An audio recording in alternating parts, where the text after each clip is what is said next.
Jim and I have had great conversations behind closed doors. We knew what we agreed to before the season started, and we said we'd sit down at the end of the year and figure out what his future was. And we were very clear about that. That's what Jim said, and that's what I said. And I don't think we deviated from that the entire season. I think you've all heard from me from the time that I came to San Francisco. I only have one goal on the field, and that's to win the Super Bowl. So Jim has certainly heard that, but it wasn't, if we don't win the Super Bowl, you aren't back here. That was never iterated. We didn't win the Super Bowl.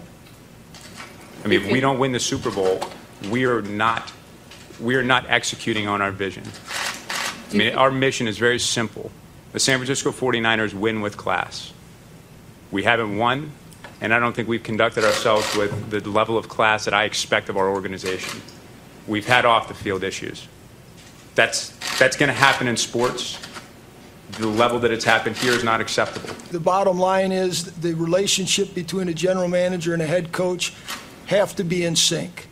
There's going to be disagreements, and there's going to be a competitive balance to it, but they have to be in sync. And I know Jim would say the same thing. I don't want to put words in his mouth by any stretch, but coming to work day to day in this organization for the last 4 years has not been as reported. I mean, this was on two different parties. This was on us, and this was on Jim. So, I mean, it wasn't that one side had a philosophical difference that couldn't overcome it. This was two parties that, decided that it was best to move in separate directions.